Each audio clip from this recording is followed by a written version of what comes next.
Hello Rejects, my name is Texa and I've been playing Locust for around 1.5 years now, which is pretty much since I started playing the game. I've made around 90 million PvP fame with playing Locust in ZVZ, and I'm here to talk a bit about all the important stuff that comes with playing the role, to maybe introduce people to playing it, or even provide some new knowledge to people that already play it. Alright, first of all I'm sorry, the gameplay in the background is a little bit laggy. I was downloading some shit on Steam in the background and yeah, I'm having a couple of freezes in the background, but that shouldn't be too important.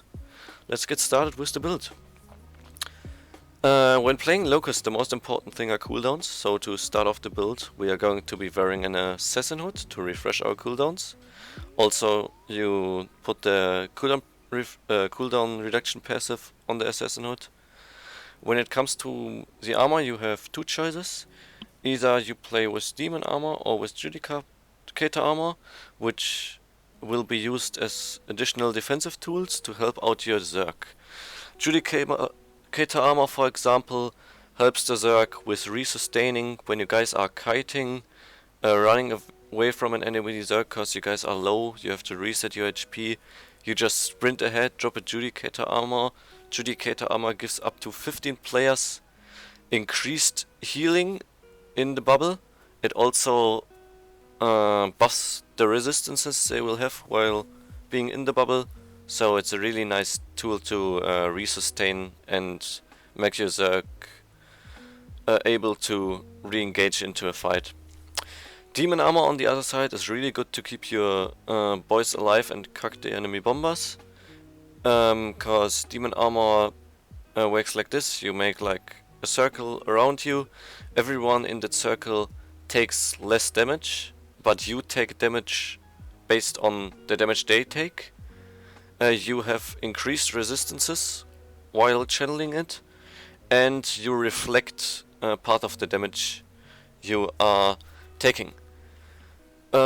So when you're playing demon armor, you sometimes have to take a bullet for the team and die to save your boys and girls from a bomb. God bless, we have a regear system though, so you shouldn't be worrying about this.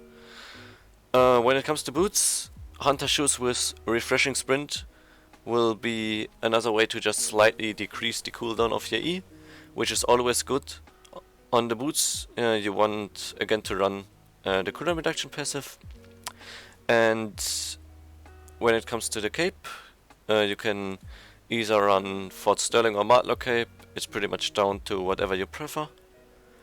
And now the most important piece of the set, your Locust will with either silence or shield on Q, cleanse on W, which is a bit of a pocket Locust. Use it to cleanse snare charges, even songs, Grove Keeper E's. It's super good to kite. It's nice to get your tanks out of sticky situations if they are stuck in the enemy front line, stuff like that. And your E, called Devoid. Not gonna lie, I never knew E was named Devoid before I made this video, cause you actually pretty much all the time just call it Locust. But for the sake of the video, what does Devoid do? The Void summons a growing bubble which removes all debuffs and all CC from your allies, increases their damage resistance, and removes all buffs from enemies. You are also uninterruptible while channeling your E, so you can start channeling E and afterwards whatever CC comes flying towards you, it doesn't do shit. This gives Locust a lot of ways to use it, and that's why we have created 3 different Locust playstyles. Well, not really created, but we named them and made them into like 3 variants of playing Locust. Number 1 is going to be the purely defensive Locust. Your positioning will be left or right from your backline, not inside it. Your job is to locust your backline when they get engaged or while they are dropping their damage to make sure they are safe at all times. Why do I not want to be in the backline then? Is the question. Well, If you have tried using abilities while you are CC'd, you probably noticed it's not really working that great. So, not being in the backline while playing Locus for the backline, aka the purely defensive Locus, is key while playing this. Number 2 is the offensive defensive Locus. Don't ask, I'm not really good when it comes to naming shit. Positioning will be in between your tanks and your backline. Your job is to see the enemy engage and locus them so they lose all their positive effects like sprints or any damage empowering effects. With this you can a lot of times completely negate engages and save your Zerg from wiping. And number 3 will be the purely offensive Locus. Positioning will be left or right of your tanks, still a tiny bit behind them though. You are there to locus that fat juicy clump your tanks provide and get rid of the enemy defensive buffs and their sprints so they can't get away, and your DPS have it easier to kill them.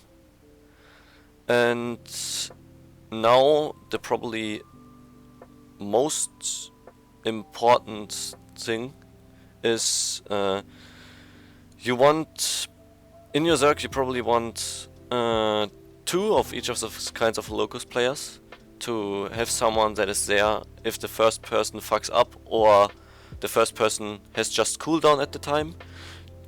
To be able to do this, every Locus player should be on the TeamSpeak in the support channel, so we can split the roles and talk about how shit DPS, tanks and healer players are.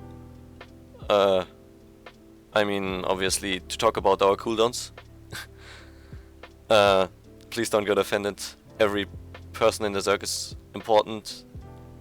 No role would work if the other roles aren't working. You just should make sure you play your own role right and don't fuck up the other people, cause this is a team effort, and if we want to reach Crystal next season, everyone has to put some work in it, step up, improve, so we can actually do this. Well, that was my short Locus introduction guide. If you have any more questions or anything to add, or you just want to do some Locus theory crafting to try new builds, feel free to just drop me a PM on Discord. And yeah, thank you for watching, and see you guys in ZVZ.